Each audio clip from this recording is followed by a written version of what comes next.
Welcome to Analytics with Nags. In this session, we will see about how to add charts in Power BI paginated reports.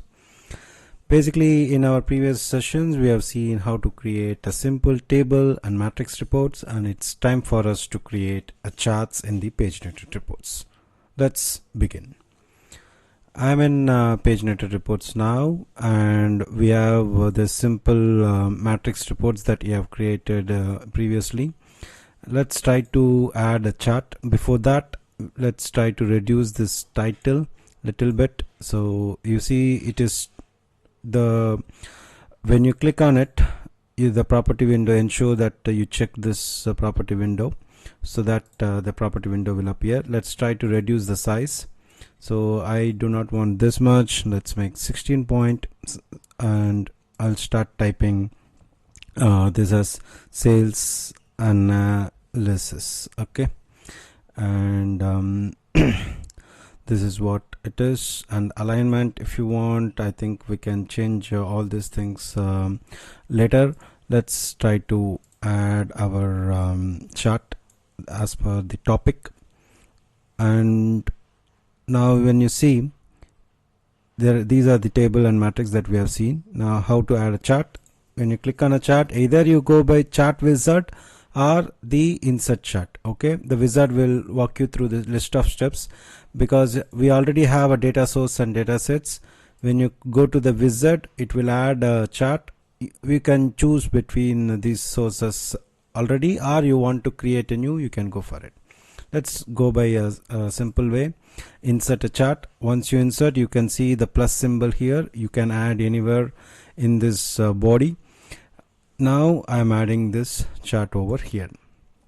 Once you have this chart over here, you can able to choose any of the chart type.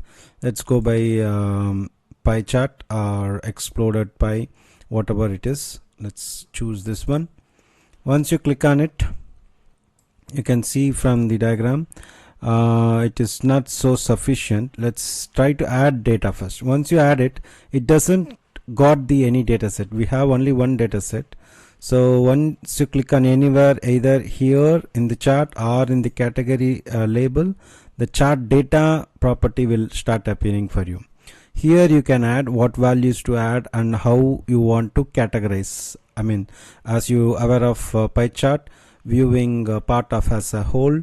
So you add, I want to view the sales amount, and here in the category group, let's go by color, in what colors this total sales is happening, and let's try to view this report.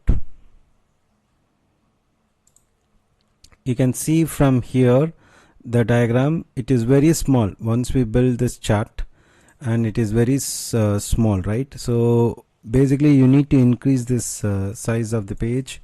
Let's try to increase the size. You click on the body, then increase it to somewhere around 100 or 80, and you can see from here you can as you can see, after this table I have added this chart. So once in the output also, this chart is appearing after the list of tables, the list of values populated for this table, then it is populating, if you have noticed it. Let's try to launch it again, and you can see what I'm trying to say. Now you can see, like, once you have seen this chart, once the data is populated, then only this chart is appearing here. That is what I meant. So now we have built the chart. Now the chart doesn't have any data in it, so in order to add it, right click on it and then show data labels. Once you click on it, then you can add a chart title here,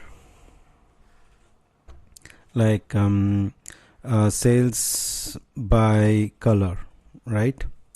Once you click on it, you can add the title, right click and show data labels. So the data labels, I mean, what are the value will start appearing here.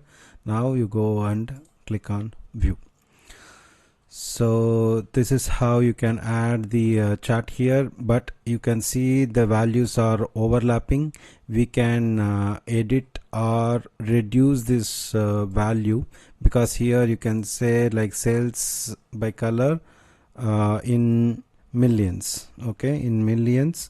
Then you can edit this function or sum of values using the series properties. Once you click on it, you go to expression, then divide by something around million or trillion or 100,000s. Okay, now I put 100,000s.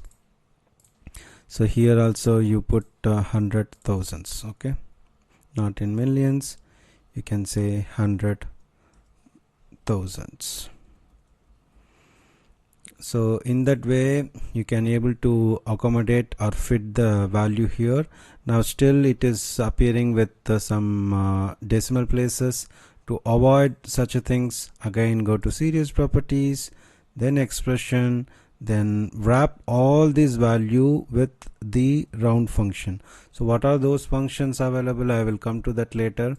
So this is how your expressions is very useful. I hope we are not covered that session, but now we can see this is 51,000s. Okay, this is 88,000. This is the sales value. So this is how you can add the chart to your reports and then format it. And you can also have a ability to change this chart type. You can see I don't want this, I will go for bar chart now. Let's go by this. Then you can expand it little bit. I mean not here, expand the width. Okay, like this. Let's try to launch it. Now how it appears. So immediately you can see the data are started appearing over in the different bar charts that we have just now used. So you can also have a different formattings. Those things I will take a separate session or video. And for now, how to add a chart. This is how you can add a chart. Insert chart, and you can add a chart and right click and you can change the chart type. Let's try to understand what is this series groups. You can have a split among these series groups. What like for each color, how much for each year, how much it has been sold. Okay, or you can see here. So it will appear like this. So calendar year A, calendar year B. So this is what a series group is. So this split you can able to view using your series groups. Okay, so for black in this year, this is the value. I think we need to expand the chart to able to view it better, and we can move this legend somewhere else. Right now I will remove this so that it will fit. Now you can view the results properly. So this is year 1, year 2, year 3. Legends can be moved here or there, or we can add the legend once again if you want. Okay, so this is how you can control your charts in your Power BI Paginated reports. If you like this video, hit the thumbs up button and comment below for queries. And do remember that data is your asset.